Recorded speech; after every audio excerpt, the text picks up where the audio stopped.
It's Tuesday, and you know what that means. Hello, everybody. Welcome to the All Radical Wrestling Podcast. I am Adam, aka CS Radical, here with you guys. It is a lovely Sunday afternoon here as I get through what happened this week in Dynamite, Rampage. A little bit of news, not as nearly as much as we've had lately, but there is quite a lot to go through, not to mention going over the ridiculous 4 hours that we're going to have of All Elite Wrestling next week at Arthur Ashe Stadium. But yeah, it has been a fantastic week of wrestling here in AEW. We're going to start out with Dynamite. This was a really good show. Definitely one of the better shows they've had in a while. You know, they've had for a few weeks now since, leading into All Out and coming out of it. Like, the shows have been okay at best. And, hit and miss with some matches. We had some segments that were good, but then we had a lot of stuff that was wasted. This week was not that. I mean, there still could have been video segments that maybe were a little too much, but like in terms of the content that we got in the ring, everything was really well done. So we'll hit it off with the opening match, Adam Cole going up against Frankie Kazarian. I really enjoyed this match a lot. I know it's Adam Cole. He's brand new.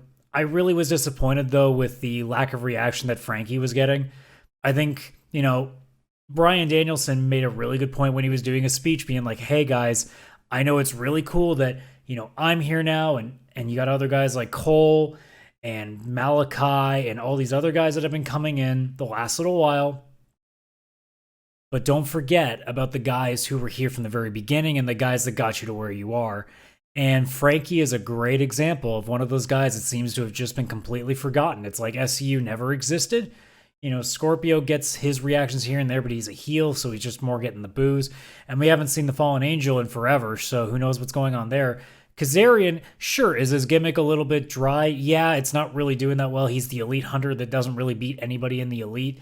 It's a little weak, but at the same time, too, the fact that he gets like basically no reaction was really disheartening. But again, you got Adam Cole, who everybody is going to love. So it was a really difficult fight to begin with, but they had an excellent match. Frankie is that guy that you go to if you want to get a good solid match in, especially for somebody to have their first match. That is a great guy to go with because he's going to make whoever the debut is look really, really good. That's exactly what happened here. Some of my notes, early in the match, Frankie took a really nasty looking bump. He got, it was like, I don't know if it was like an overhead suplex or like a vertical suplex. Can't remember which one it was, but he was flipped out of the ring, and it looked like he landed like right at the edge of the mat and slipped, and looked like he like face planted on the mat. That didn't look too great, but didn't seem like he was bleeding or anything. So he might have just took a weird slip and then just kind of caught his balance and just didn't get too hurt. But that was a really dangerous looking thing. We had Cole initially going for the Panama Sunrise early in the match. Kazarian reversed it, turned into an Alabama Slam. I still hate that move. Every time I watch that move, I just think whiplash in that move can be so dangerous. And every time I see it, I cringe because I know what that can do to your fucking neck. It just looks so dangerous. But he gets the Alabama Slam off, does his really impressive springboard leg drop. I love how that looks every single time. But that gets to a near fall. Cole went with Nushigoroshi. That got a near fall as well. And then finally, he eventually would hit the Panama Sunrise into the lap. I don't know what they're going to call it now, but the last shot, his like running knee while the guy's sitting down. But that's how he got the win.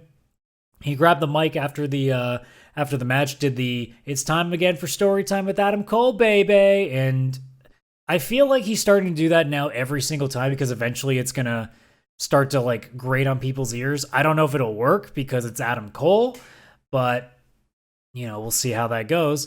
But he challenged Jungle Boy, Luchasaurus, and Christian Cage, being like the three guys that he's really pissed off with right now. So he said, "Hey, what if me and the Bucks face you on Rampage next week?" Which we'll talk about the card at the end when we get through Dynamite and Rampage this week. But he did end it off by saying the Super Click is back, and obviously that got a big pop. Everybody, they still fawn over the old days of the Bullet Club, and as you can see with my little emote, my little icon, clearly I miss the days of Bullet Club too when it was at its best. That's a whole nother conversation for another day. If I was doing a New Japan show, I'd be talking about how I'm so disappointed with the Bullet Club now, but it is what it is. After that, we got oh, sorry, I didn't give the star rating for that match. I gave that 3.5 stars. That was a really solid opening match. Not the craziest, like, blowaway, like, match like we had with Pac and Andrade, but this was still a really, really good match, especially to open up the card and get everybody getting a good look of what Adam Cole is capable of doing if they've never seen him before, somehow. There's always going to be a couple that haven't. Next up, we had a quick promo with Butcher and the Blade against the Lucha Brothers for Rampage. Nothing to see there. Then we had a little bit with Sammy Guevara and Fuego del Sol. Fuego said he was going to challenge Miro, and if he loses this time for the TNT title, he'll lose the new car that he just got with his new contract. So we all knew where that was going. We'll get into that when we get to Rampage. After that, we had MJF come up for another promo. This one was not nearly as long and as grating as last week's was, but he did, talk shit about a lot of stuff. He talked shit about Taylor Ham. And I guess he also talked shit about Springsteen and the New Jersey Devils, but Taylor Ham, that's a real insult right there. He was handling the shut the fuck up chants really well during this promo. The fans were really hammering into him, and he was just going with it like he wasn't even hearing them. And that's the shit that you need. Like, the fact that so many guys will get distracted by that, and he just goes, nope, I'm just going to fire off everything I got here. You can't stop me. He then talks to Brian Pillman Sr., and he goes, Mr. Pillman, oh wait, who am I kidding? Hey, Pillman! Great job getting heat there. Easy cheap heat. And then finally, after all that little stuff, Brian Pillman Jr.'s music plays. Wardlow goes to the ramp. And then this was a weird, like change, or not, this is like just a weird little segment of events here. So Wardlow, like, MJF sends him out to the ramp because he figures that's where he's coming from. So Pillman shows up from I guess he came out through the crowd. He's got a chair in hand, and then he just stares at MJF. It's like, motherfucker, hit him. He just talks shit about your entire family. Hit the motherfucker. It's old school wrestling. Like, I'm sure Cornette was probably screaming at his TV if he was watching this, thinking like, you hate the guy, fucking hit him. Like, I'm staring at it being like, Brian, do you actually hate this guy? Like, I feel like you're instead like maybe trying to join him, because what the fuck are you doing? Like, you're just trying to make a statement by saying, I could hit you? That's not going to get the guy. Hit the goddamn heel, or at least attempt to. Like, MJF can just roll out of the ring and avoid it. But no, he doesn't do anything. So eventually at that point, Wardlow intervened. I think he tried to intervene. I can't remember or not. They might have just gone to a commercial, because when we came back, I'll just go to the next segment because I don't remember what happened after that. I didn't put in my notes, so maybe nothing did happen. Pillman, he got interviewed with JR in the ring, or no, was it in the ring or was it outside of the ring? I think it might have been outside. Now I'm trying to remember. But, this is what happens when it's been like 4 days. Either way, JR was talking about, remembering like what it was like when Brian was telling him about, oh, I had a son, telling him, about how he was raising him and whatever else. And then with all the stuff going on, he looks at Brian and just says, dude, like, everybody expects you to whip his ass, which he's going to lose the match. So at this point, it's like, dude, at this point, you might not beat him, but you got to kick his ass and really make a statement, because look at the shit that he's done. Like, he's going to make you look like a bitch if you don't whip his ass.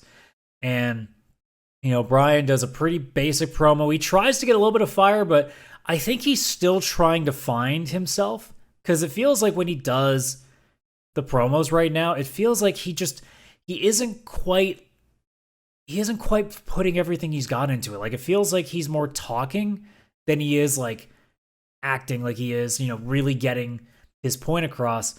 But he did have a good line towards the end where he told MJF, look, you aren't just stepping into the ring with a man, you're going to step in the ring with a Pillman. And then that's how the promo went. But he really does need some work, and he's really young, so it's not that surprising that, it's not working out. And again, like, he's never going to be like his dad. He's not going to have the same level of fire, because I assume anyway, he's not going to be nearly as checkered a pass and with all the drug abuse and stuff like that obviously his dad had. So, it's going to be a little bit different, but like, he needs to find that extra gear, like, to have a little bit more intensity, because the promo is like, here he is, after a guy literally shit talked his family, like the aunt that raised him after his father passed away and his mom basically left her, talked shit about his pregnant sister, and then talks shit about his dad, who he idolized. And what does he do? He goes to the ring with a chair, doesn't do anything with it, and then when he actually gets a chance to talk about it, it doesn't sound like he's quite that angry. So it's a bit of a shame. Like, I guess it's their real attempt at being like, hey kid, let's see what you got here. And as he's showing, he's still got room to grow. He's still got a lot of room to grow. But so moving on, we had a quick Jurassic Express promo. The only real notable thing was Christian saying that, oh, Adam Cole, you talk about all the people that are helping out the Jurassic Express and everything else. Like, you have the Elite backing you, and they've literally dragged you out of developmental to be here, taking a shot at like NXT. But other than that, there wasn't anything too crazy. We'll see that match on Rampage next week, or I guess, well, it's Sunday now, so it's technically this week. But yeah, that was just a quick promo. The next match we had would have been FTR up against Dante Martin and Matt Sydal. No entrances, which was interesting, but I guess, they got to make sure Suzuki got his entrance this week, so they had to cut something out. Excalibur mentioning for the first time, I don't think I knew anything about this until this announcement, that Rampage is going to be 2 hours. And we'll get, again, like I said, get to the card when we get to the end of all this. There was some cool stuff, obviously. There's a really good plancha, double team plancha by Martin and Sydal to FTR on the outside. That was really cool looking. And again, every time I watch Dante Martin, the fucking height that he gets on his jumps are just unbelievable. Like, that guy it's a fucking magician, Every time it's crazy. But nothing too crazy. Like, again, really solid match. Eventually, FTR hits the... I can't remember what the finisher called, the Shatter Machine, whatever it is now. I think it's like the Big Rig or something like that. But they get the win. Obviously, you're not going to have a team that's never tagged before beating FTR. But it was a really solid match. I give that one a 3.5 stars as well. Both that and the Adam Cole Kazarian match were just solid matches. There wasn't really anything that was like bad about it. Wasn't anything that was like crazy over the top, like I'm going to remember this for the rest of my life level, but this was really, really solid. 2 really good matches to start off the show. And then we mentioned the Suzuki incident. So we get basically like confirmation that Suzuki-gun, aka Lance Archer, Minoru Suzuki, are going to go up against Jon Moxley and Eddie Kingston next week, which then told us, unfortunately, that Kingston is not getting a second run against Miro.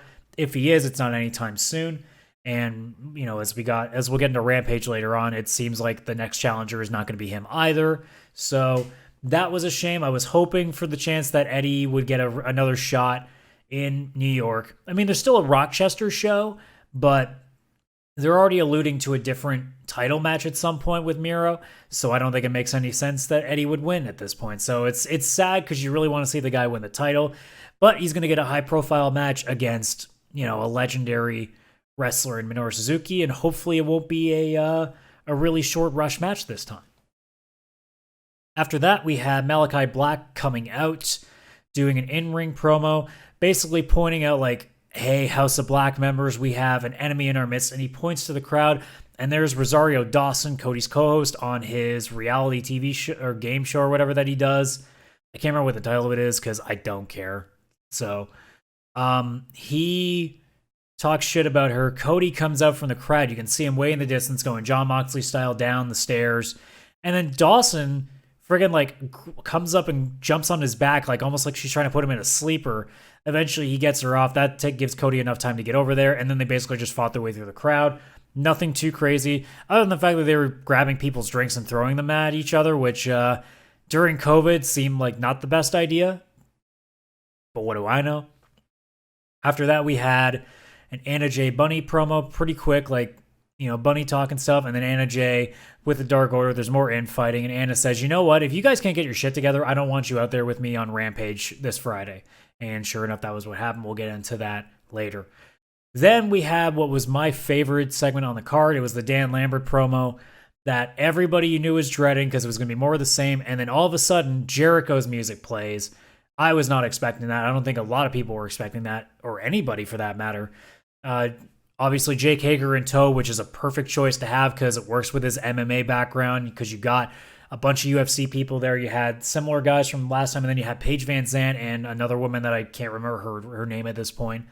So you had a pretty big cascade of MMA talent, with Lambert.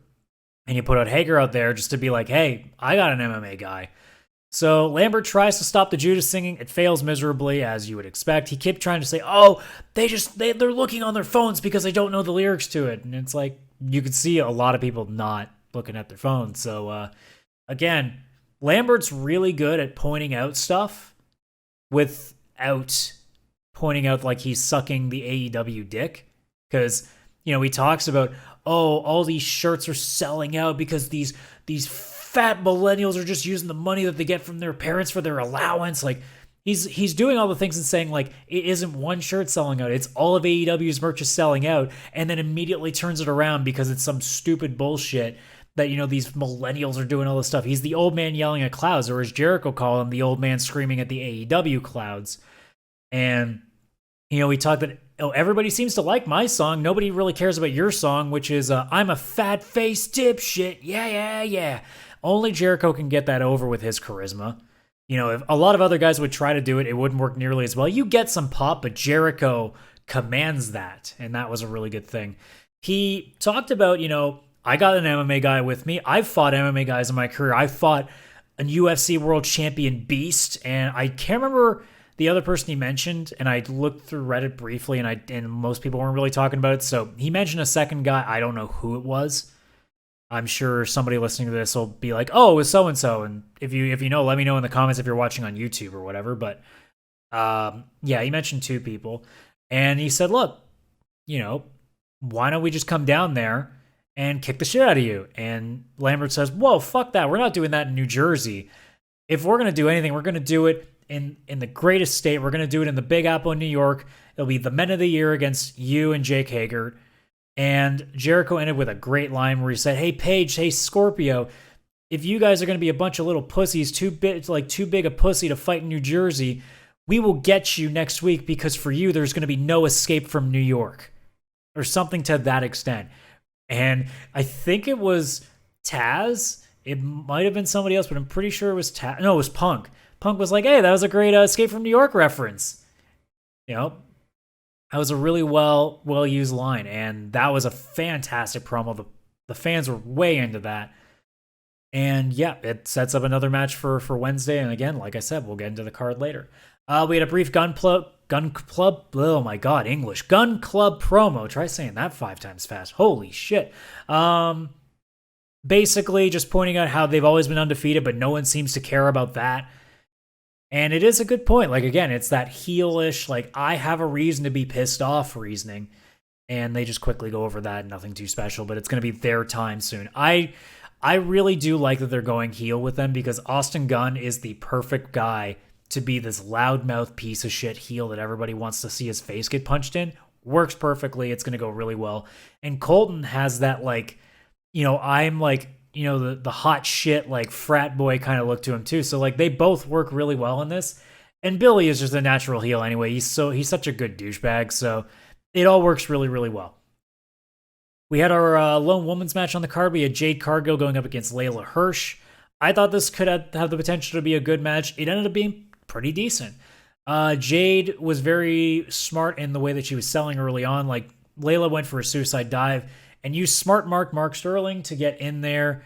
Either she pulled him in the way. Like, they tried to say, like, smart Mark was, like, trying to block it for her. I don't think that would have happened. I think Jade would have pulled him into it.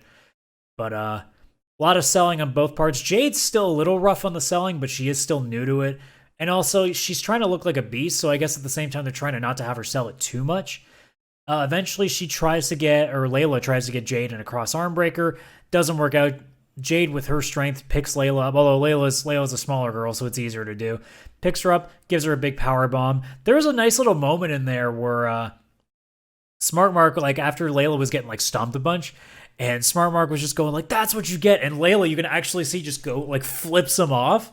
Like, that's the kind of shit that I like, paying attention to the little things. And after that, Jade eventually with more offense hits the, I don't know what the move's called still. I don't think they mentioned it on the air, but it's the move that you remember, like Awesome Kong, or not Awesome Kong. Was it Beth Phoenix that did it? Or was it Michelle? I don't remember. Like, somebody did it where it was like the grabbing the arms, lifting them up so their face is facing away from them, and then they turn it into like a buster, I can't remember what that's called at this point, but Jade hits that, beats Layla Hirsch. 3 stars I'll give that match, just slightly above average. decent match. The selling still needs some work, but, you know, like a lot of these matches are so fresh. Like, these girls are going to need some time to really work with each other. So there's still going to be some struggles there. And again, like, this women's division is starting to finally really take some shape now. So we're going to start slowly seeing that, you know, that progress that we've been waiting for a while now. Next up, we had Andrade with a promo. Just basically like said, like, I attacked Chavo because he gave an order to Jose and I didn't tell him to do it. I'm the one who makes the decisions around here. And yeah, that's basically it. It sounds like they were writing Chavo off TV because apparently he's doing some show on the side, so that was going to get in the way of his schedule. And as we'll get into towards the end of the show, it sounded like there might have been another idea for somebody to be with Andrade, and that might not be happening now. But again, we'll get into that later. We just went back to the commentary desk, and then all of a sudden Taz came out, you know, yelling at Punk, saying, "You're trying to take my job." Punk's like calling bullshit, being like, "I'm not trying to do anything. Shut the fuck up." And then Hobbs eventually attacks him from behind. He goes to put Punk through a table with a chokeslam. The table does not break, but it's the first time we're seeing the announce table getting used, I think, in AEW. At least the one up on the stage. It was totally a Japanese table. It did not go. And I made the joke on Twitter. I'm like, man, poor Punk. You must be sitting there thinking back to like Ryback matches with the tables again. Like, motherfucker can't catch a break when it comes to going through tables. But quick little segment to set up a match that, you know, we'll see with him and Hobbs on Rampage this upcoming Friday. But like I said, we'll get into that in a minute. Our last really good match on the card before we got to the main event, which was okay, but we had Darby Allin up against Shawn Spears, and this was a great match. Very good match. A small little detail that I noticed, and I don't know if I've noticed this before, but when you have the side of the ring that faces away from the ramp, so you have the ramp coming in, and then you have the two sides, and then you have the far side, they leave so much room on the mats between them and the ring and the barricade. I didn't notice that for a while, and I'm like, holy crap, like, that's so smart. That's where you can do all your big dives. You know, if you want to do the big plunge, like suicide dives you can do on the sides because you want the barricade there. Whereas if you want to do like big tope con heroes and bigger moves, you have that really wide open space. You don't have to worry about clipping anything.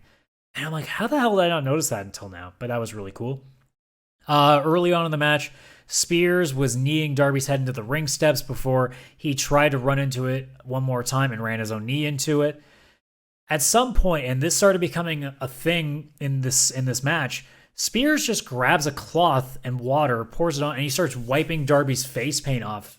You know, and that's going to get the fans pissed off. Because again, like, it's like almost like you're taking a guy's mask off. Like, everybody loves the look that Darby has, so he does that. Great job. He then gets Darby in a Scorpion Deathlock looking right at Sting. That generates more heat. And then as the match goes on, and this is all like Darby doing his usual selling job, just fantastic. Spears playing a fantastic heel. He goes to Death Valley Driver Darby on the steps that he had laid right in the middle outside the apron and fails. Darby knocks him onto the steps. So like Spears is sitting on the steps and then he suicide dives through the ring at the speed that Darby suicide dives, which is always terrifying. And he knocks Darby off, he knocks Spears off the steps. So that looked really good. And then throws him back in quickly for a coffin drop. 1, 2, 3. Darby Allin with the win. It was a 4-star match. This was my favorite match of the night. Fantastic, like completely entertaining match. You had Darby selling his ass off. He had Spears doing such a great job as the heel, coming off like the psychotic, just violent asshole. And then after that, all that FTR comes out. They fight Sting and Darby. You know, they deal with that pretty well. Tully hits Sting with a chair. Doesn't work. Sting no-sells it, but then FTR basically just beats the shit out of them. Get the spike pile driver on Sting, and then Tully does the same thing Spear did to Darby, grabs a cloth and wipes Sting's makeup off. And that gets a big heel, like cheap heat boo, and that's how we ended that bit. So then we have a big Bryan Danielson promo, but this time, all's fair play. Don Callis and Kenny Omega interrupt him. He calls Danielson, you know what? I actually don't think like you're stupid. I think you're just a mark like everybody else. And Bryan just says, look, I don't want this title. I'm not trying to get in a ranking spot. I just want to face the best guy in the business. And he says, look, Kenny, I've heard the rumors that you might have lost yourself. You might have lost a step. I don't believe that's true. I just think you've lost your balls because Don's talking for him. He's got the Elite covering his ass. Like, the guy is not... He wants the best belt machine. He wants the cleaner. He wants the best wrestler on the planet. And he feels like Kenny's not giving that. He's not giving his best. And then Kenny, when Callis is trying to tell him, no, we're not taking the match, Kenny grabs the mic. And you can see Callis being like, Kenny, don't do it.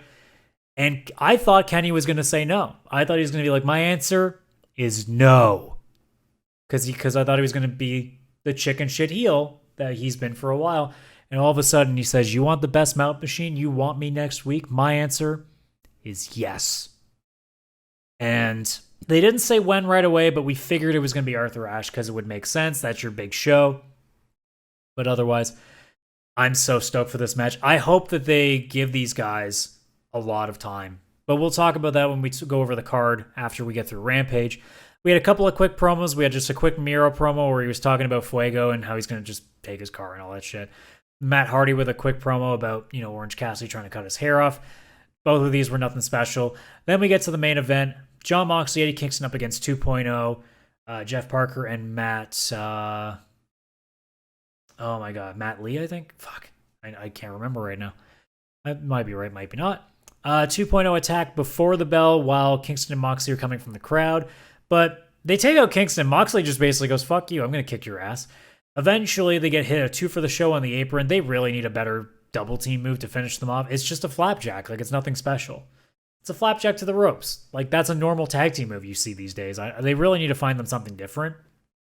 But either way, that kind of put Moxley down for a while so we can start getting some work done. Eddie finally gets the hot tag, goes absolutely bananas. The machine gun chops, back fist, DDT, and eventually Moxley comes in and finishes Parker off with a clothesline, like exploder suplex double team combo that they did. Really just average match. Like, there wasn't anything too noticeable about it. I give it a 2.5, like nothing too crazy. More importantly, Suzuki comes out. He gets his full entrance. Archer comes out too, grabs Eddie. Mox and Suzuki go at it again, and that's how the show goes off the air. This was a great show, minus the main event just being like an okay match. Like, you had 4 solid matches. You had Cole and Kazarian, FTR against Martin and Seidel.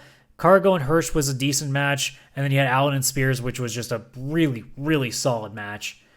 So you had a really fantastic Dynamite. And when we're going into what's going on with Arthur Ashe this upcoming week, man, this is going to be so much fun. But we move on to Rampage. We open up with the AEW World Tag Team Championships, the Lucha Brothers going up against the Butcher and the Blade. I am so happy to see the Butcher back after his long injury, and then he also did a quick tour with Every Time I Die, which, by the way, Jericho blew Butcher's kayfabe cover by calling him Andy Williams of Every Time I Die, and no one sold it. No one said anything in response. So I wonder if they were all going there being like, dude, what the fuck are you doing? He's supposed to be this hired hitman and you just gave away he's a musician. Yeah, everybody knows that. But in character, you probably don't want to do that. And I was sitting there being like, ooh, I don't know if I like that actually. I know who Andy Williams is. I want to go see the band because I'm a big fan of their band. But, I think in a wrestling term, this guy is like a killer, he's a hired gun, and all of a sudden you're blowing his covers just being this really cool metal musician that saves squirrels in the summertime. I remember that post. But yeah, it was just a little bit weird. So some cool stuff in this match. Phoenix backflipped over Blade into a German suplex. That was a really cool looking move. Some really cool psychology towards the end of the match. They did the double package pile driver that they usually do to end the match.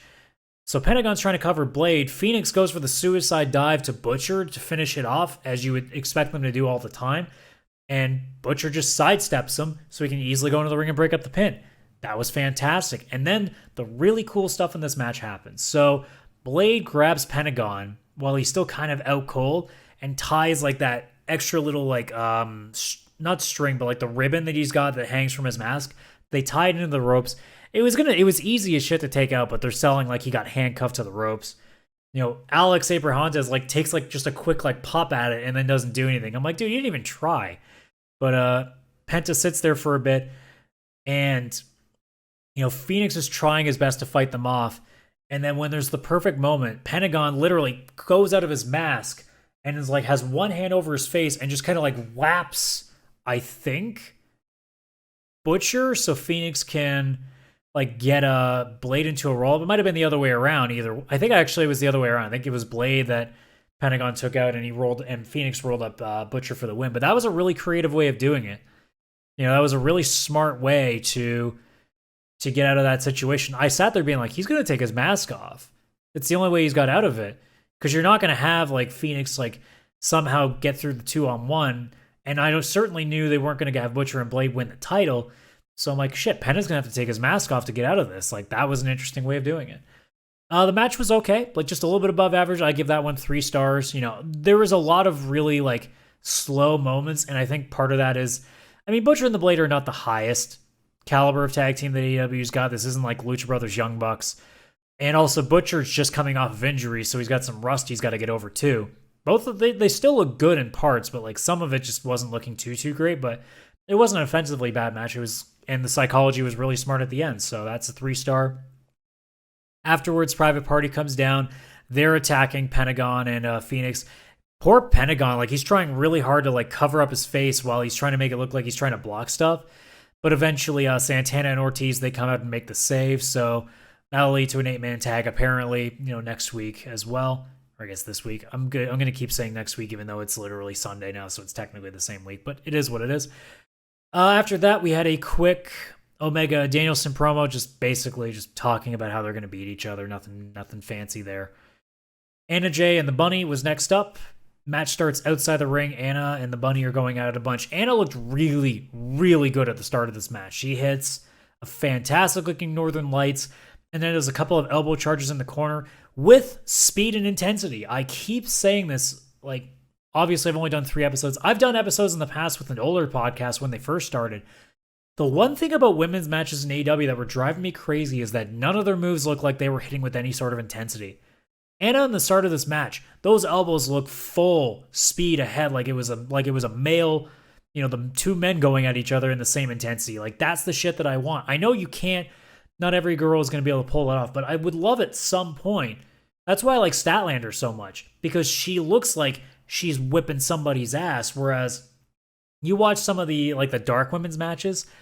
Look, I'm not going to say that, like the women aren't any good in AEW. I'm just saying like a lot of the offense just doesn't sell very well because a lot of it doesn't look like they're actually hitting each other hard. Like it just looks like it's a very light, slow slap, and it doesn't translate as well on TV. I'm sure if you're sitting in the nosebleeds, it all looks decent because it's far away, but because we're right there in the action with the cameras, it doesn't look as good.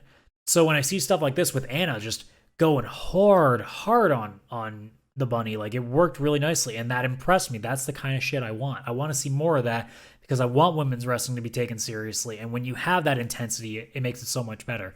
That's why people like Thunder Rosa and all the Joshis, and obviously as we get closer with Ruby Rose finding herself, which we'll get into in a minute, that's going to make this division just so much better. After that, like back and forth, the selling started to get a little bit slow again, very much like I was just saying, where some of it just wasn't all that was believable, but they kept it going just enough that it was still interesting. Eventually, Penelope tries to distract Anna. Tay pulls her off the apron. Bunny goes to do some sort of cheap bit here, but Anna manages to roll her up and get the pin.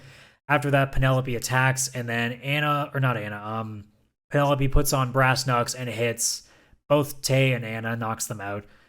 And, that's apparently going to lead to Anna going up against Penelope this week. I'm going to keep doing this all the time. At least I'm not saying Daniel Bryan anymore. I'm finally saying Bryan Danielson when I'm supposed to. That's good. So I'm getting better.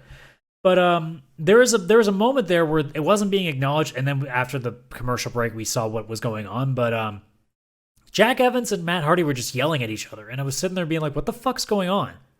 Like, what's happening here? But we had a quick Hobbs and Punk promo, nothing fancy here, just setting up for the match on Rampage this upcoming Friday. After that, we go back to the ring with Tony, with Matt Hardy and Jack Evans. Tony just pointing out, like, hey, like, your guys have lost both times tonight. And Hardy's like, yeah, I'm pretty pissed off, but, Anna, we're going to get you back with Penelope next week. And Lucha Bros, Pride and Powerful, we're going to get you guys back next week in an 8-man tag. And then he points at, like, then there's somebody I'm really pissed off at right now. I thought he was going to say Jack because I'm sitting there being like, what the hell's going on here? And all of a sudden he points out this Orange Cassidy look-alike in the crowd. And at that point, you know a plant's coming into play here. So he goes over. The guy, like, just gives, like, the quick thumbs up. You know, people were laughing at it. Then he just pulls him over the guardrail, beats the shit out of him, hits the twist of fate, and then Evans cuts the ponytail off the guy and then grabs a shaver and starts shaving his head. Orange Cassidy makes a save. I'm still not really interested in this match. You know Hardy's going to lose. Orange Cassidy is not going to lose his hair. Like, they're not going to take away that branding they've got right now. Like, they're making so much money off of Orange Cassidy. So you're not going to have him lose that. So, yeah, this is a really weird match. Like, I feel really bad for Matt because, honestly, I think had there been fans, we wouldn't be in the situation because broken Matt Hardy would have gotten, or I guess, yeah, broken Matt Hardy would have gotten over. It would have been so much better, and they probably would have, you know, gotten stuff together a little bit better, but just because of everything the way that it was during COVID, it just kind of, everything just fell flat, and Hardy's been desperately trying to find himself. Now he went back to the Big Bunny Matt stuff, and it's not quite working. Like, you feel bad for the guy, because, you know, you want him to kind of, like, end his career on a good note, and so far, like, it's not working. Like, he might be really happy back there, but, like, man, I wouldn't be surprised if we're talking about, like, you know, we got all these guys jumping ship to AEW. I wouldn't be surprised if Matt's like one of the first guys just go back to WWE and just, you know, make his money and be done. You know, it's hard to tell, but, like, whatever's going on with the Hardy family office is just not working. Like, it's just this basically, like, jobber stable. It's not what I think they were hoping to be, but, you know, for every blemish that AEW seems to have had so far, they come back with 3 amazing things, if not more than 3, every single time. And then speaking of amazing things, best thing on this show, bar none. Fantastic. Britt Baker, Ruby Soho, in-ring interview. This might just be the best 2-person promo AEW's had. We've had some great promos. We had Punk coming back. We had Cody Rhodes' infamous, like, Silver Spoon promo. You've had, like, a lot of really good stuff on the show. But I think in terms of a one-on-one trading exchanges before leading up to a match, I think this was the best promo in the company thus far. I love this. They did everything they needed to do. It woke the fans the fuck up. It got a lot of fans to cheer for Ruby, which is what you're supposed to do because Britt's the fucking heel. But anyways, Ruby looking fantastic, and she looks so happy because she gets to be herself. She's got the denim tank top. She puts the beanie on. She's rocking out to her own music. The smile on her face. You can genuinely see the pure joy in her. She looks like she wants to be there. She doesn't look miserable. And Britt immediately counters being like, I know that you're just trying to find yourself. I mean, how many times have you changed your name in the last little while? You know, I know who I am, and everybody knows who I am. I'm Britt Baker, DMD. And the fans go really loud for that. And Ruby's like, of course everybody knows who you are. You shove it down their throats every single week. You know, and believe me, I know who I am because now I'm finally allowed the freedom to show it. And that got the crowd woke up because that's where all of a sudden you got the fuck WWE stuff in there and everybody's like, oh shit. I'm surprised the fuck you Vince chant didn't break out, but AEW crowds seem to be a lot better in, like, actually holding that shit down. They police that pretty well. And then the fans really woke up because Ruby goes, you know, Britt, you're like every bra that I've ever seen backstage. You're selfish, you're entitled as hell, and you're just here because you're banging some dude in the back. And everybody was like, oh, fuck. And that got the crowd going. Now I think everybody knew that this was going to be something special. Britt immediately counters back, goes, Ruby, you know, you call yourself the runaway, but we all know that's not true because you got fired. Fans go nuts to that. And Ruby's just like, yeah, you're not wrong, but it's the best thing that ever happened to me. Fans go loud for that. You know, she's like, I'm shocked, Britt, that you can even see anything. Like, you tell me that I can't see what I am, and I don't even think you can see truly what you are because your head is so far up Tony Khan's ass. Another big pop.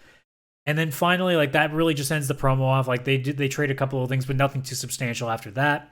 Ruby just says, like, look, you might be, you know, everybody will know you as DMD, but after this Wednesday at Arthur Ashe, you're not going to be remembered as the AEW Women's Champion anymore.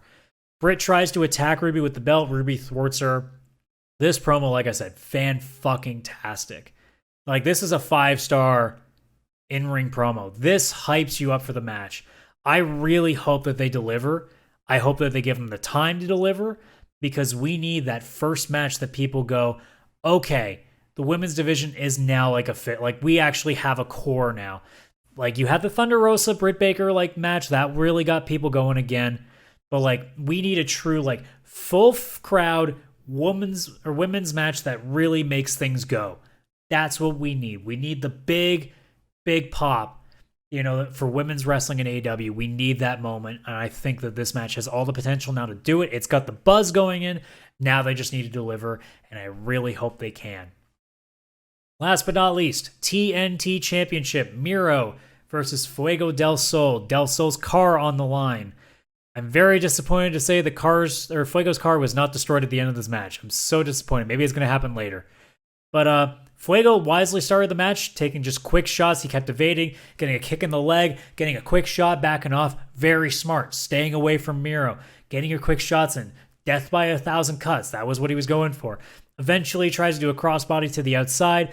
That's where it starts going backwards. Miro catches him, but Fuego manages to push him in the post twice. Again, trying to target the head, but it doesn't work forever. He goes for another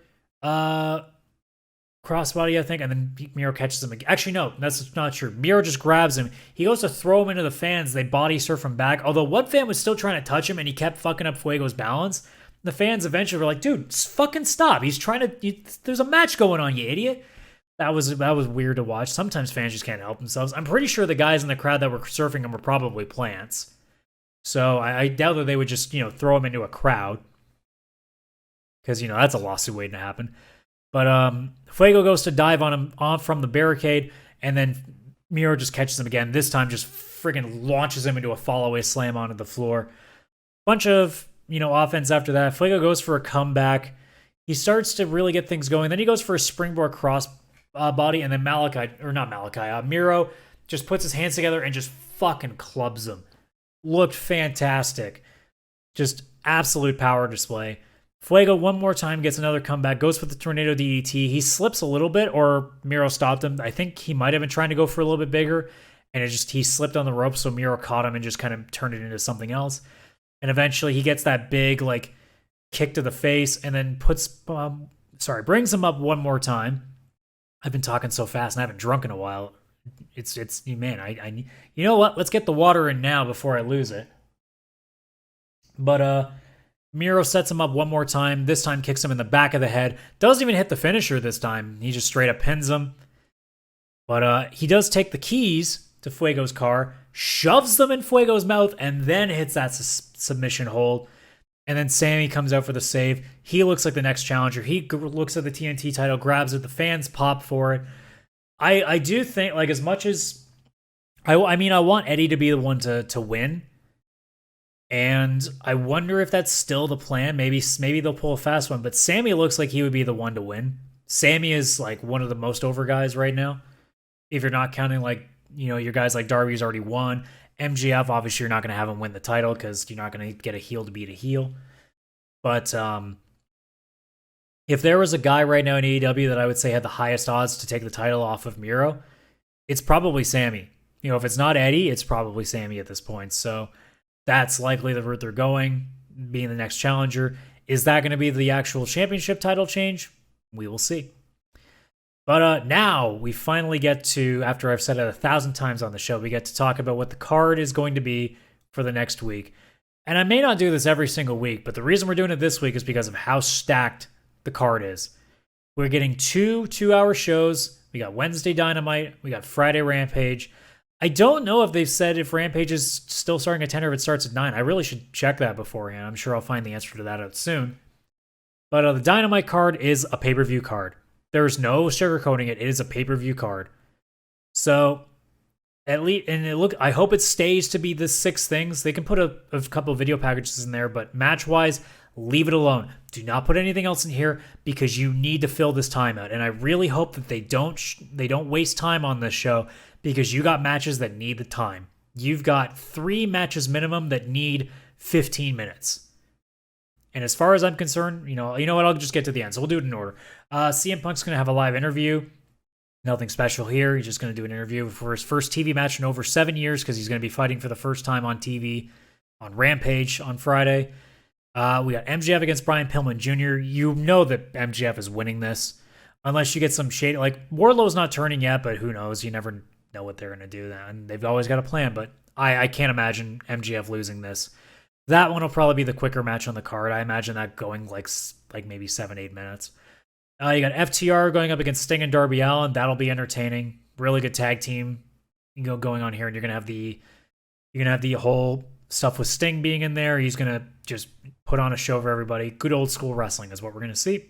And then Darby will just come out and do his stuff, and then it'll be not old school for a couple minutes. Cody Rhodes and Malachi Black. This will not be a squash.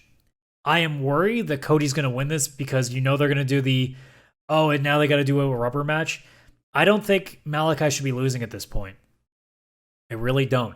This would be a great time if they say God Buddy Murphy or whatever they're going to call him on the indies.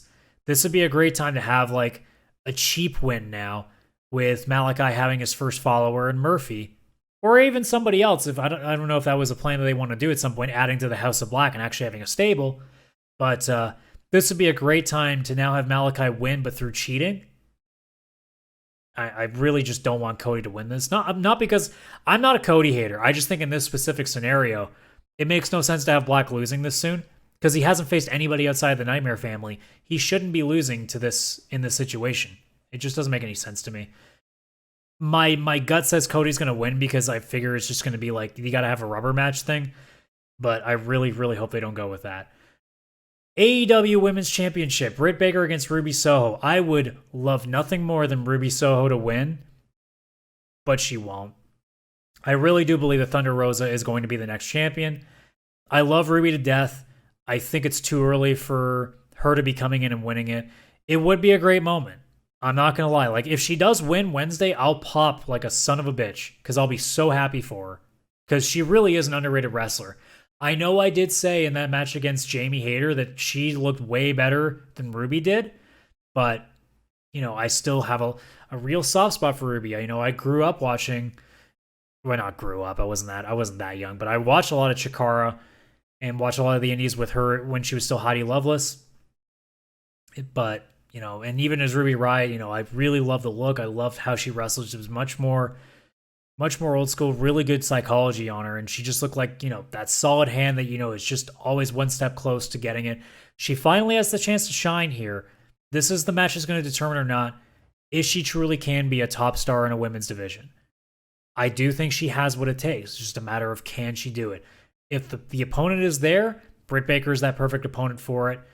This is it. This is the put them up or shut up mode. Put up or shut up. Let's go. I do think Baker's going to win. If Ruby does win, though, I will come on here and be so fucking happy next week, but I don't see it.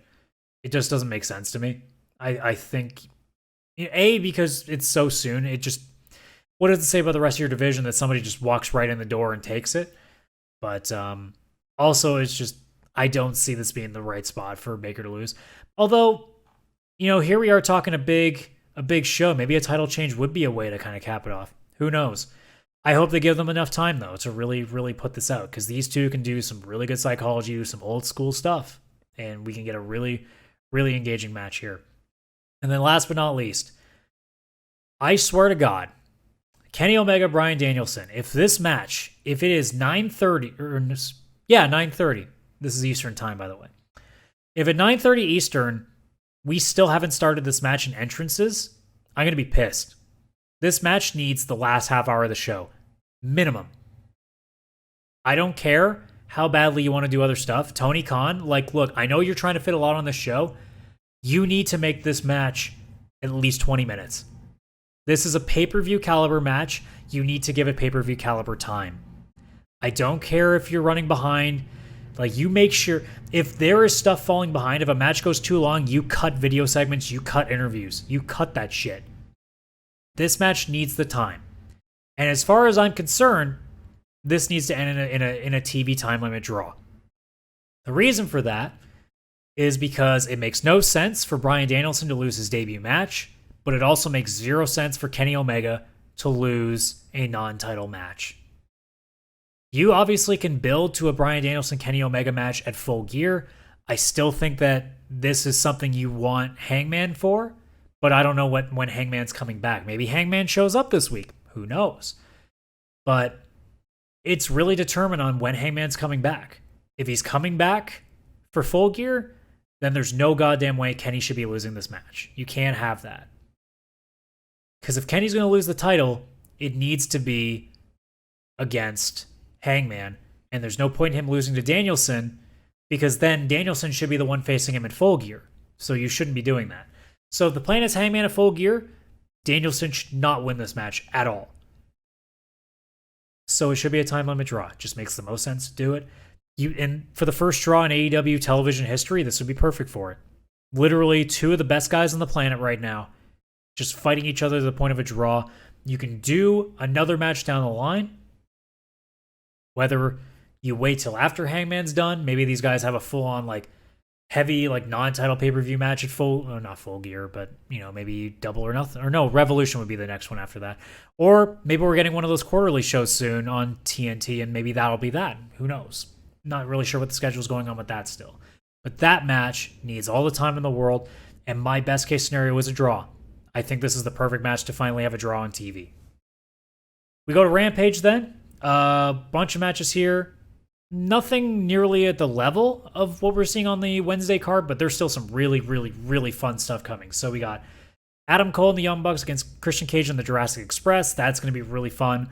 Lucha Brothers and Santana Ortiz against the HFO. So that's the Private Party and the Butcher and the Blade. No Matt Hardy on that. They're probably going to do more with Orange Cassidy with that. Anna Jay against Penelope Ford. Nothing special there. I guess I wasn't saying who was probably going to win these matches. I mean, Cole and the Bucks are going to win. There's no doubt on that one. I would imagine Lucha Brothers and Santana Ortiz would win that. I think Penelope Ford will probably beat Anna Jay, but Anna Jay might just win that too because maybe they'll set her up to be Britt Baker's next challenger, assuming she wins the title. So you have somebody as an in-between before Rosa that you can do on TV. You got Powerhouse Hobbs against first time on TV in 7 years wrestling, CM Punk. I mean, Punk obviously is going to win that. I don't think there's any question on that. I'll probably lead into Punk and Ricky Starks down the line. That would be a really good match too, but we'll see where that goes. Men of the Year, Scorpio Sky, Ethan Page going up against Jericho and Jake Hager. I actually don't know which way this could go. They could do some interference that gets Men of the Year the win, although my gut does say Jericho and Hager will win that match. And then last but not least, Kingston and Moxley up against Suzuki and Archer. Personally, I'd have Suzuki and Archer win, but considering Suzuki's not going to be back, it doesn't make any sense. And I don't know what's going on with Archer. Archer's been in this really weird place where, he's not really doing anything. I almost feel like this would have been a great time to be like, hey, do you want to go to Japan and go to the G1? But that's not going to happen, so it would have been a great idea, but they're not doing it. Although this match is going to be a lights out match, so it doesn't really matter what happens. This just leaves so many opportunities for so much fun stuff. Also, it'd be really interesting to see Suzuki how he does in a no DQ match. Does he use weapons at all, or does he just use the dirtiest shit, just stabbing people in the eyes with his fingers and just endless choking, all that stuff. Who knows? But yeah, I would figure Kingston and Moxley will win this, even though I kind of like to see Suzuki get a win on AEW at some point. But this match wasn't even supposed to happen, so I guess I can't really complain that we're getting a Suzuki match on an AEW television, so I shouldn't complain. But yeah, that's going to be the next 2 days of wrestling, Wednesday and Friday. Holy hell, going to be a crazy, crazy 2 days of wrestling. Cannot wait. As my mouth is dry here, we'll get into the last bit of news. So we talked about Owens and Zayn last week. Now we get to talk about Johnny Gargano, because Fightful Select, Sean Ross Sapp, has learned that NXT Triple Crown champion, this is from his Twitter account, Johnny Gargano's WWE contract is expiring in the near future. I can't remember what they said the date was. It might be December, it might be January, just like Kevin Owens, but I've seen people back and forth on this one saying, oh, you can't have every guy in here. Here's the way that I look at it.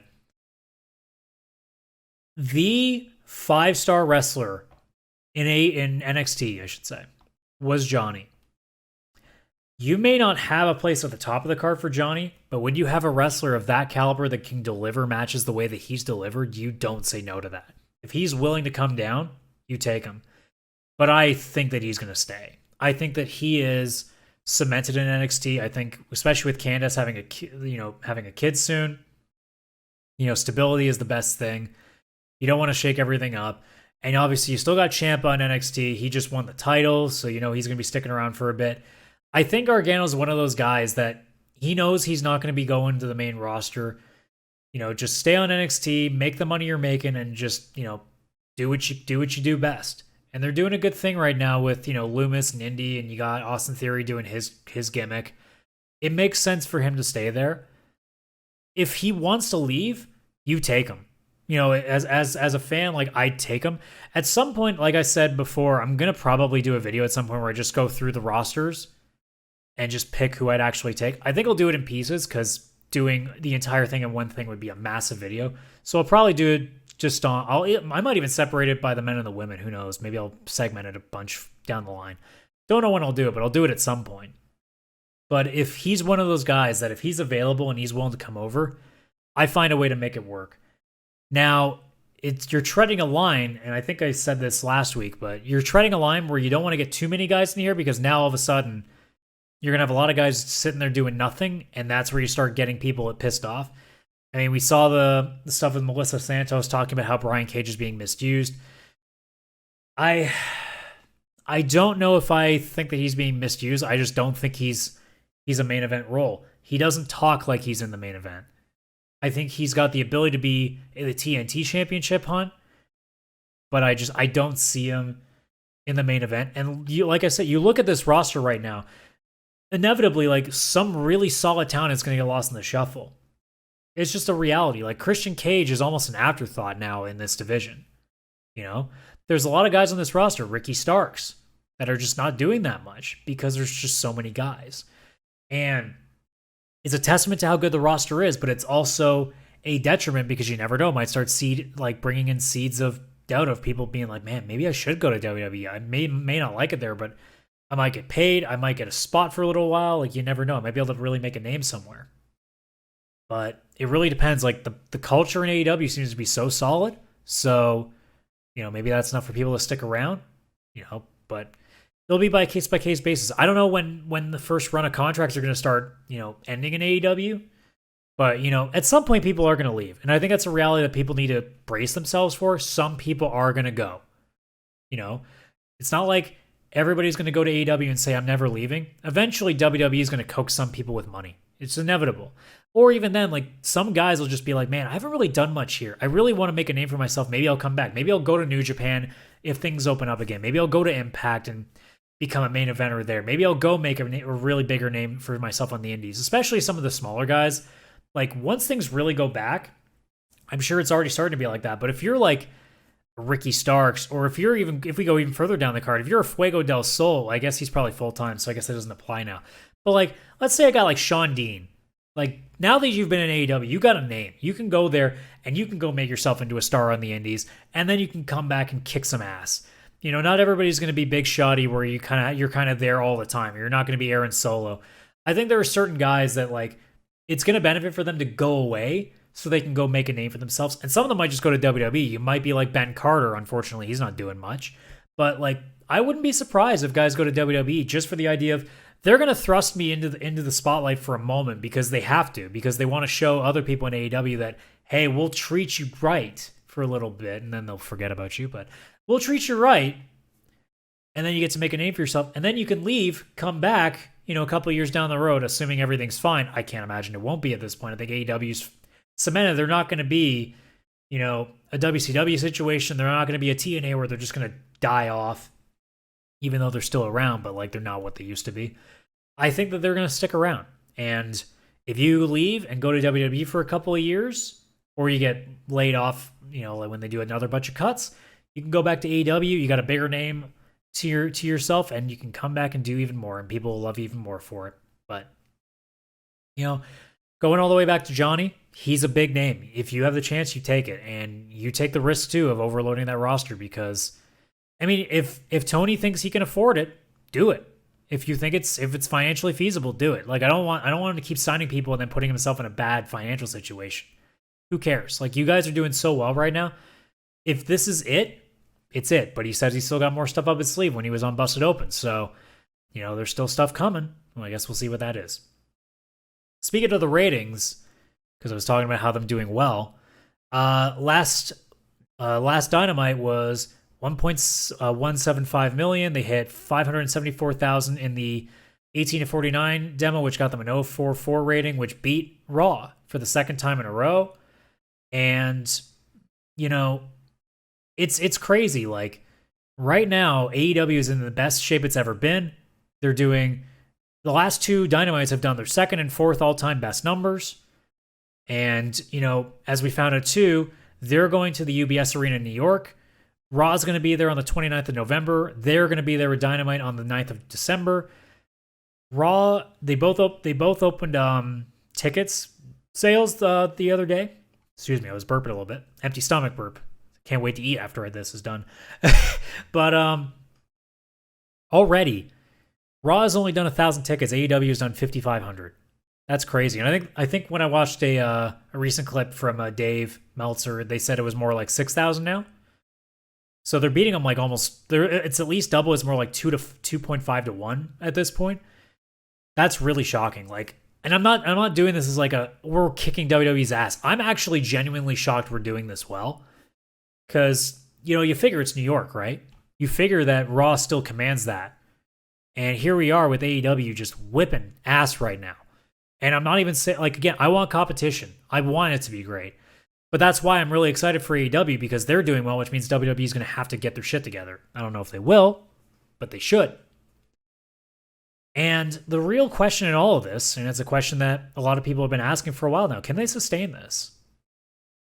And the answer to me is no. Like, if we're talking like beating Raw every week, no, it's not sustainable. Eventually, football is going to, either there's going to be a dry week in football on Monday night, or football will be over and WWE will bounce back because that audience is going to be back. But as it stands right now, it's like Tony said, it's like Punk said in the post-media scrum after All Out. A lot of people have said it. They're not looking at it like competition. And I'm in the similar boat. I don't care overall if they keep beating Raw in the ratings. It's nice to see because it means that they're being successful, and it means that they're going to push WWE to be better, because that's what I want too. I don't care about WWE anymore. I hate WWE right now. I watched a little bit of NXT. I watched the wedding on NXT. It was fucking great. But like, I can't get myself to watch. I haven't watched a TakeOver in a long time. I really wanted to watch a TakeOver with Walter and Ilya Dragunov. I still have to see that match. I'm told I need to see it, and I haven't gotten around to do it. I can't get myself to watch WWE right now. That's how bad I feel about them. So it's frustrating. So when I see AEW doing well, my brain goes, that should make Vince get his shit together. Hasn't happened yet, but I mean, WCW beat Raw for a while. Nitro was beating Raw for a while, and eventually it got WWE to get their shit together. The hope is that 6, 12, 18, 24 months down the road, WWE is going to get better. And I, at some point, would love to have this podcast evolve past AEW again. But I have no interest in WWE. Quite honestly, I'm not really interested in looking too deep into wrestling apart from AEW, because I have 2 shows that I got to watch. There's pay-per-views, there's news I got to keep up with, and there's still Dark and Elevation if I want to keep up with stuff. There's a lot already in one company that I don't really have as much time, especially when I'm a big gamer. I still want to play lots of games. But, it's easy for me to focus on this one thing, but I would love nothing more than for WWE to be back where it used to be when NXT was killing, when I was going to the first TakeOver in Toronto and having the time of my fucking life and watching every TakeOver. It's not here anymore, and I want that to get better. And I want AEW to sustain the ratings they're doing. I think at some point it's going to have to drop off. The luster of Cole, Danielson, and all these guys is eventually going to wear off. It's going to have to at some point, you know? And you can't just keep, you're eventually going to run out of big talent to bring in. Like, we keep talking like Owens and Zayn and Gargano and all these other guys that we don't even know about that might be up soon for contracts. You know, there's rumors about Bray Wyatt. There's all these things. And eventually, you're not going to have the big name debut anymore. You might have some guys coming in and out. Maybe you have the Forbidden Door. Maybe one day we do get a Tanahashi in there. Maybe one day we get Jay White in there. Will Ospreay. Maybe one day that coin drop happens. Okada comes in and we're getting Okada Omega 4 and everybody's going to lose their mind. But it probably isn't for a while. But eventually the debuts are going to run out. And you're going to have your own roster who just pull the rating. Which means you're going to have to work on really good stories. And based on what we saw, with Soho and Baker alone, we know they can. And we've had great stories already in other facets of the men's division, the tag team division. They can do it. Will the numbers sustain? Probably not. I would be shocked if they don't get a below 1 million overall like viewership in the next month or so. I wouldn't be surprised. It eventually will happen. But it's not saying that it's a bad thing. Because again, you know, they were doing about 700,000 and TNT was over the moon about it. Rampage is doing, I think, like 400, 500, 600,000 on a 10 o'clock Friday night. That's a dead time, and they're doing that much. You know, the numbers might fall flat and people might think it's bad. The reality is it's not. You know, if they get back below 1 million again, there's going to be people being like, oh, they're dropping off. Maybe the people don't care about the product. No, it's just the luster's gone off and the casual fan is not catching it live every week. You know? They're doing fantastic. And the product is fantastic. I, at one point, stopped watching for a little bit. I will stop watching live. I would catch clips here and there around, when would it have been? Like right after around the barbed wire exploder or the exploding barbed wire match is when I started like not keeping up with it as actively.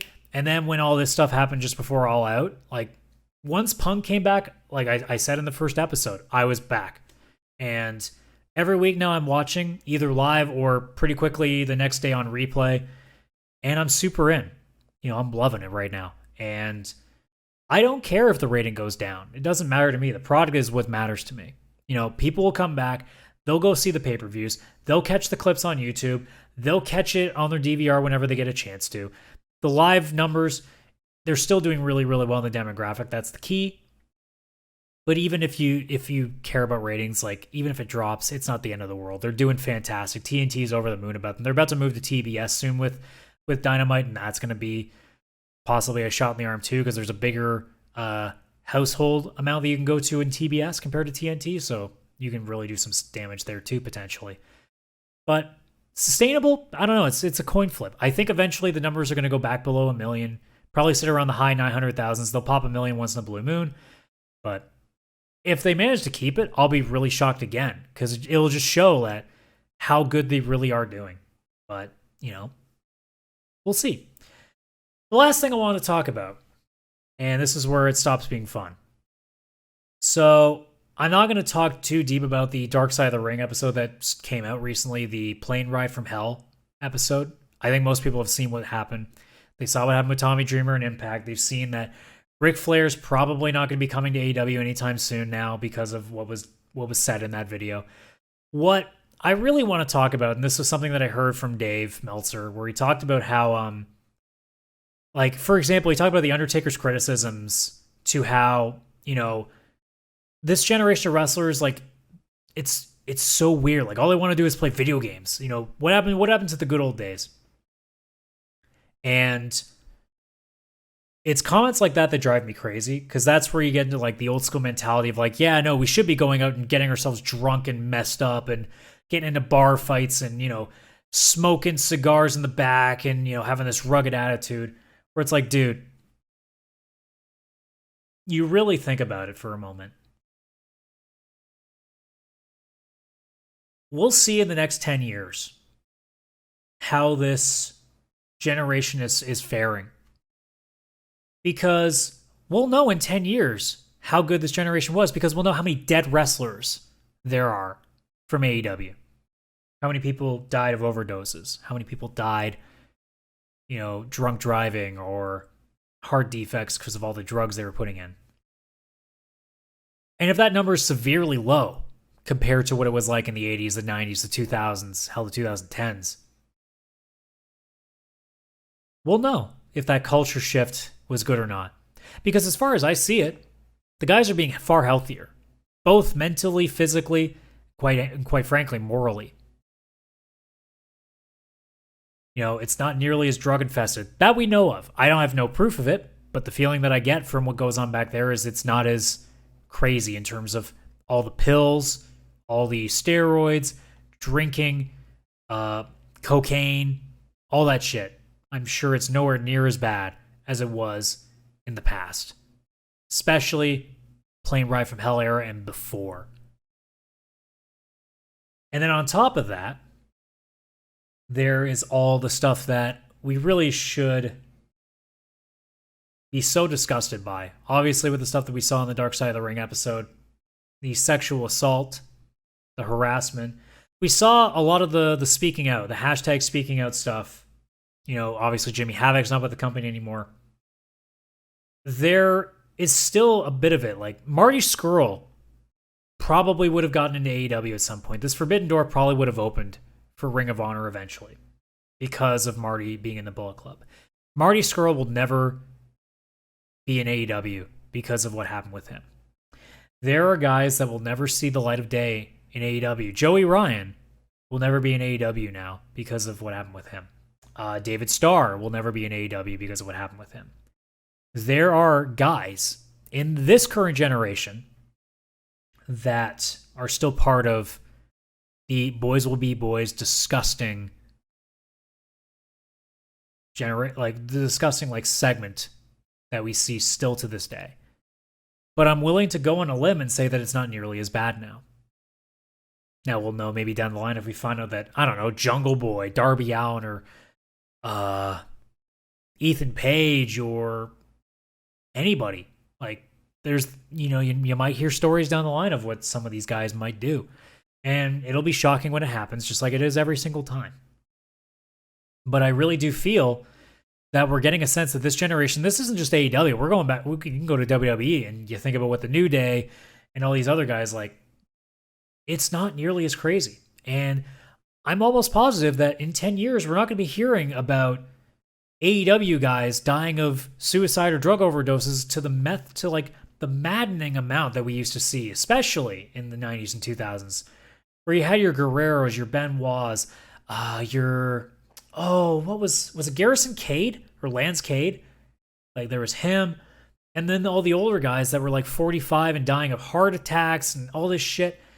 I don't think we'll see that to the same extent. And when I see stuff like what Taker said or what Tommy Dreamer said on Dark Side of the Ring and all these other comments where guys are saying, oh, it's not the same anymore. Men used to be men back then. I still hate the term to an extent, but like, it's toxic masculinity bullshit. And, I love that all these people are talking about like, oh, all these fucking geeks, all they want to do is just play Xbox backstage now. Like, what happened to the good old days? The good old days resulted in overdoses, suicides, drunk driving, crashes, murders, assaults, rapes. What does playing video games result into? Broken controllers? So what? Do you think the previous bit's better? Really? You really think so? Or are you just an old curmudgeon that just misses the good old days when you could you could literally just go up to a woman and grab her ass and not get in trouble for it? What is it really? That's the question you really have. Because the generation today, as I see it, is some of the best in-ring wrestling you've ever seen because they're not fucking up their bodies with drugs and alcohol and getting wasted all the time. They're not getting fucked up. They're showing up sober and they're kicking ass in the ring. And then backstage, as we've heard from like the post-media scrums where we have Ruby Soho and Adam Cole and Bryan Danielson and CM Punk and all these guys talking about how amazing it is backstage and how it feels actually like the boys, like it's a family back there. It feels like the thing that we've been told WWE always was all this time, that all the back locker rooms in like WCW and ECW and all these places were, when the reality is it was all political backstabbing bullshit filled with drugs, alcohol abuse, and all this other bullshit. Whereas today, at least as it seems now, both in AEW and in WWE, although the political shit still happens in WWE, but in AEW it doesn't, to most of our knowledge. But it feels like at least backstage, it's a chill environment, and you can just have fun and be yourself backstage instead of worrying about what's going on over your shoulder, worrying about the next guy that could just come in fucked up and try to start a fight for no reason. To me, sounds like a better environment to be in. Sounds like if I was going to work in one of these eras, I think this would be the one I'd pick. You know? So any of these people that are trying to talk about, oh, the good old days, fuck you. The good old days are dead. This is a better era, and it's going to be like this for a long time, and it's only going to get better. Where you're going to see even less drugs circulating. You're going to see less Me Too moments. You're going to see less cancel culture situations. All that stuff is not going to be nearly as prevalent.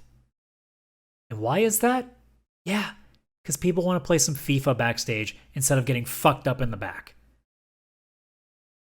And I like that a little bit more. Sure, the AEW game stuff right now, they're doing the FIFA tournament. It's kind of crappy. I've watched a little bit of it. It's not that interesting. They could have done a better job with it.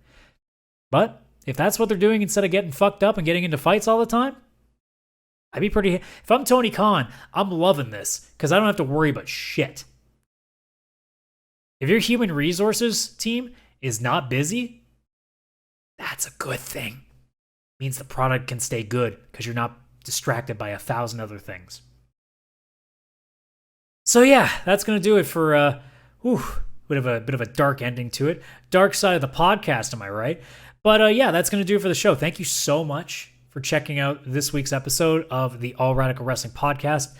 Like I said, I'm probably going to start doing work on the Who Would I Bring Over from WWE videos somewhere in the next couple of weeks. You know, I will at some point start slowly going through the roster and picking people that I want.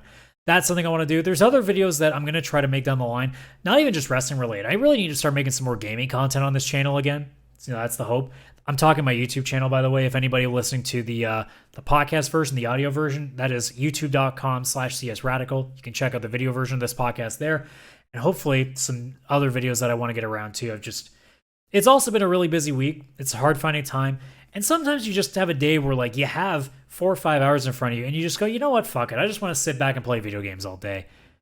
You know, it's better than going to the back and getting fucked up with alcohol, isn't it? But yeah, that's going to do it for the show, guys. Thank you so much for checking it out. So if you did like the episode, if you're watching on YouTube, obviously like the video, subscribe to the channel if you haven't already. If you're listening to an audio platform, I believe I don't know if I've gotten put on any new platforms in the last week. I'll have to check. I haven't taken a look yet. But if you want to listen to the audio version, if you're here on the video version, obviously anchor.fm/allradicalwrestling is where you can find all of the available platforms I'm on currently. And if you are listening to an audio platform, thank you so much for checking us out. If you can leave a rating or a comment anywhere, please do so. Otherwise, you can reach me in my email at allradicalwrestling@gmail.com or hit me up on Twitter at csradical. So with no further ado, we'll see you guys next week after 2 hopefully incredible Arthur Ashe shows. And who knows, maybe a title change, maybe another debut that we haven't seen. Who knows? There's so much excitement going into these 2 shows. I cannot wait. And I will see you guys next Tuesday when we talk about all the insanity that was those 2 shows. Thank you so much, guys. Thanks for checking us out. Have a good Wednesday and Friday. See you next week. Bye-bye for now.